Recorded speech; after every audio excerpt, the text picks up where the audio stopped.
Hi there, you okay? How are you? Very well, thank you. Yourself? Huh? You alright? How are you? No, good afternoon everybody. Welcome to Carrow Road. It's obviously a big day for a football club and the history of a club when they appoint a new head coach and a new manager. And we're absolutely delighted, and I'm absolutely delighted that Dean Smith and his assistant Craig Shakespeare have decided to join us on what will be the next part of this football club's journey. When we met with Dean, and Dean's someone I've known for a while now, it was very clear he shared the same values as a football club and wants to continue on the good work which has happened over the last few years and really help take us to continue to take us forward. So it's a very exciting day. I'm sure it's a great day as well for Dean to join what is a special football club. If you look at our fan base, if you look at our proud record of young talents, the work that happens in the community, we're the only club in this county, which does make it a little bit more unique. For anyone who has the honour to work here, that's exactly what it is. It's an honour. So I'd like to formally welcome Dean. I'd like to thank you guys for coming and giving up your time today to speak to us, and I'm sure you've got plenty of questions for Dean and myself. And yeah, thank you very much and wish us well. First of all, Dean, congratulations on the new job. What does it feel like to be a manager at Norwich City? And just talk us through what your life has been like over the past 2 weeks. It feels good, for one. I think I said last week that I've only been out of work for 4 months since I was 16 years old. And I didn't enjoy it, and my wife had a little bit more planned for me than obviously what she's got, but obviously losing the job 1 week and then being re-employed in the Premier League the following week's a very good week in the end. Do you think it is a bit of a risk taking the job so quickly? No, if I thought it was a risk, then I wouldn't have taken it. I think we've got 27 games left in the Premier League. There's a lot of points to play for. We're just on the back of a win. I've seen how progressive this club has been. Yes, it's been difficult in the Premier League so far, and mine and Craig's job, along with the rest of the staff and Stuart, is to keep us in the league this season. And that's firmly what we believe we can do. You obviously know how this business works. Do you have any sympathy for Daniel Farker, and what do you think the job he did when he was here? Yeah, of course I do. I know Daniel, and I like Daniel very much, and he's done fantastic at this football club, and it's never nice for somebody to lose their job. We were both in the same position, within 24 hours, and it's not nice, but I'm also very respectful of the work that he's done at this football club, and it's some big shoes to fill, that's for sure. And as I say, we've got a great belief that we've got 27 games to get as many points as we can to stay in this league. And I think when I saw and spoken to Stuart, the squad at the football club, I believe it's capable of doing that. The club got their first win away at Brentford in their last game, and we can build on that confidence that the players should have got from that. When people look at Norwich, a lot of people think that Norwich are a yo-yo club. They're almost too good for the Championship, but not quite good enough for the Premier League. What can you do to change that, to change people's perception? Well, it's not just me, it's the whole group of us. One person just doesn't change everybody. It has to be a culture thing. You never know what the culture is like until you've been in it and lived in it, so I'm never one to judge what's already been before, but maintaining belief and gaining belief as a group, first for the players, because they're the ones who have to go on the pitch, they're the ones who have to go and perform. And as I've seen already, that performance against Brentford, the win, should give them that confidence that we can build on. Obviously, you are a lifelong Aston Villa fan. Can I just ask you what you think about the appointment of Steven Gerrard, and what kind of job do you think he can do there? I've no idea. They decided to go with Steven. He's obviously been very successful at Rangers, and I hope he's very successful at Aston Villa, but obviously not at Norwich City's expense then. You're in this strange position that your last game was against Southampton. The next game is going to be against Southampton as well. And it's the first time it's happened in the Premier League. Is it going to help you that you've played them so recently? Will that help you on Saturday? I think certainly coming into the training ground here at Colney and meeting up with the staff, I have an idea already of how Southampton played because we were playing against them in the last game I managed for Villa. So yeah, it should help me in terms of not having to catch up so much as it would be if it was a club that I hadn't played against. So, but you know, they beat Aston Villa 1-0, so you know we have to turn a result around at a performance. And Stuart, if I just may ask you, what impressed you most about Dean in his interview? I don't think it's so much about the interview. I think Dean is someone that, as a club, we've admired for a long time. We're a bit like our approach to scouting players. We do the same with coaches and managers in the event that ours may leave for whatever reason. So I think if you look at Dean's work of what is, for still a young guy, a long career in terms of Walsall, Brentford and Aston Villa, I think that speaks for itself. But I think what's important for this club is, we are a little bit different to others with the model. It's important that the person we get understands that, and I think Dean has worked in very similar models before. Our values definitely aligned, the way we see football are aligned, and they're vitally important. But what we believe we've got is someone with great experience, success in the Premier League. Let's not forget, this is a guy who got a big club promoted where others had maybe not managed that, kept them in the Premier League, got to a League Cup final. So it's a really impressive piece of work alongside developing some players. One of them's become the most expensive English player ever.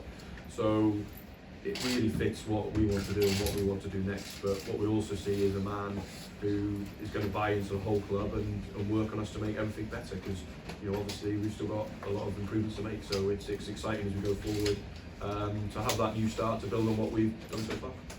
Can I just ask you as well about the process to find a new manager? You obviously have to do it very quickly. Were there lots of other candidates? For instance, Frank Lampard was somebody you spoke to, was close to maybe getting the job? No, I mean, we spoke to other people, of course. Some people reported that we've given it to other people, which was never true.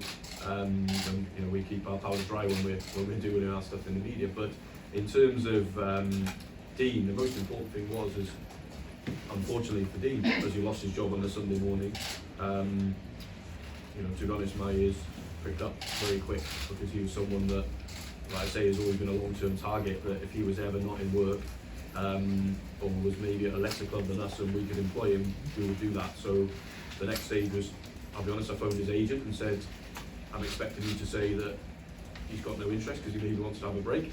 And he says, my gut feeling is he probably wants to have a chat. And then he rang me quick, and myself and Neil Adams were sat in Dean's house very quickly after that moment, discussing the way forward for this football club. So as soon as Dean became available, as soon as it was very clear that he wanted to be part of the club and was ready to go straight back in, to be honest, it then became a very easy decision. Just the final one for Dean. Two players who haven't been playing a lot for different reasons, Billy Gilmore and Todd Cantwell. What kind of role do you think they can play in your side and help them to keep Norwich up? Got a big role along with the rest of the squad. It's a new start for them in terms of a new coaching team coming in, and we'll get to see them tomorrow in training, and it's down to them to impress us now to get into the team. Hi, Dean. Hi. Yeah, hi. Obviously, I know we're here at Norwich, but are there just any reflections on your time at Aston Villa? Very enjoyable 3 years. If someone had said to me at the start when I got offered the job I would spend 3 years there, and especially with the life of the modern football manager or head coach, and accomplish the things that we accomplished, I'd have snapped their hands off. So really enjoyable time, but it came to an end, and I'm in a very different place now, but one that I'm thoroughly looking forward to. Anything that you maybe look back and say, could have done this differently, that differently? No, because hindsight is a wonderful thing, but when you're making decisions, you believe you're making them for the right reasons, and when you go back in time, you can't change them reasons. So happy with what we did there, and as I say, this is a new journey. I said in my closing statements with Villa that I was a custodian, and that's what we are doing here now. with Norwich City, I've been into the training ground and seen the list already of the previous managers who have been here, and it's quite an esteemed list. And I know you sort of touched on it about being out of work. You didn't like being out of work for very long, but surely, I mean, literally within a couple of weeks, did you expect to get him back quickly again? No, I mean you don't expect anything. You don't know what to expect. Probably the one non-negotiable I had to have with Stuart was my wife wanted to go and see our boy over in America, because obviously during COVID we're not seeing him for 18 months. So thankfully Mr. Biden opened the border and we managed to get over there for 4 days. But other than that, it was one that I was excited to come to. And now you've looked at what you've got to do here, what would you say is to the top of your in-trade? Top of the in-trade is to not concede goals. We've conceded too many already, and defensively we want to make our structure, organisation a lot stronger. We've got talented players, and we also need to go and score more goals. Obviously, we haven't scored as many as we would like to, but there's certainly the players there that can do both sides of the job. Obviously, you said the main aim is to stay out, but what have you seen in the players maybe before you came here to say, actually, yeah, I think I can keep the team up? I think there's enough quality. That's the biggest thing. When I spoke to Stuart, he believes in the squad of players. I've looked at the squad of players with Craig, and we both believe that it's a squad that probably aren't producing the results they need, and our job is to improve their performance levels. If we do that, then we'll get the results. What would you say then to Norwich fans? I mean, they've obviously seen you managing Aston Villa more recently, but what can they expect to see from the Dean Smith team? They'll expect to see an organised, hard-working team who won't leave anything out on the pitch. Each day in training is a day for me to educate the players, for them to learn, but also enjoy. We all know that you get more out of people if there's an enjoyment element to it, and hopefully the supporters can enjoy some really good performances. Best of luck. Thank you. More broadcast questions. BBC? Yep. Dean, Rob Setchell from ITV. What is it about Norwich City Football Club that makes it an attractive proposition for you? I think the history of the football club, the fan base of the football club, they're both very strong.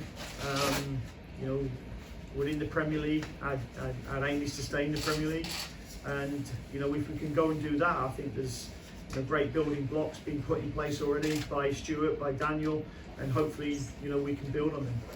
And as someone coming into the club from outside, just looking as an outsider, what is it that you think has been the missing ingredient here for Premier League solidity? I probably won't know until I get on the training ground and get a feel around the place. Obviously, you look at the fixture list that Daniel was dealt at the start of this season. It was a tough start, and it's very easy to lose confidence within the Premier League, and results can creep up very quickly. So our job is certainly to become a lot harder to beat. We heard about a different model here that you're working under, self-funded club. How do you feel about working under that model? Yeah, no, I'm looking forward to it. I've done all kinds of things. My first job, I remember driving into training one morning and I spoke to a couple of agents, and spoke to this chairman, spoke to the chief executive, and then pulled on the car park and thought, oh God, I've got to do a training session now as well. To move from there to Brentford, where I was working with two sporting directors, and then obviously at Aston Villa with the sporting director and the chief executive. So I've worked in many models, and the relationship that you build with the person you're working with is the most important thing. And I feel, having met with Stuart and Neil, them relationships are going to be really good. For the fans, what sort of football should they expect to see from a Dean Smith side of Carrow Road? Well, we certainly won't go away from the type of football that the football club has been known for over the years. We've recruited a squad of players that can handle the football all over the pitch. We probably need to solidify a little bit at the back and be a bit more difficult to beat, but certainly won't stop the flair of some of the players that we've got. And finally, just how do you compare the squad that you're picking up to the squad that you've been leaving? It is such a rapid turnaround for you as a manager. You can't help but look at squads and think, right, well, this is the squad I'm working with. So how do you compare those squads, and how do you think Norwich sit in terms of the squad that they've got? Yeah, again, I can't really compare until I actually get on the training ground with the players. But there's some really good players at both clubs. obviously, Aston Villa have got, they're not self-funded, they've got 2 billionaire owners there who have put money into to acquire some really good footballers. But we have to make sure that we do this as a good team. My one saying to all the players is you've got to be a good teammate, and that's what they have to be now. Lee, thanks very much. Welcome to Norwich. Thank you. Hi again, Robbie West, Boots to the East. Is there any prospects of bringing in new players, or are you happy to work with the squad that you've got at the moment? Well, we can't until January anyway, and we haven't really discussed that as we've gone. We spoke about the squad of players in here at the moment, and I felt that the squad that we've got here at the moment is a good enough squad to stay in this league. And lots of the fans that we've been speaking to, they want to know how long they're going to have to wait until they start seeing results turn around. Well, hopefully on Saturday. That's why I'm in here to try and win football games, and the first one is Saturday, and we'll take it game by game. And the ultimate aim is to get as many points as we can.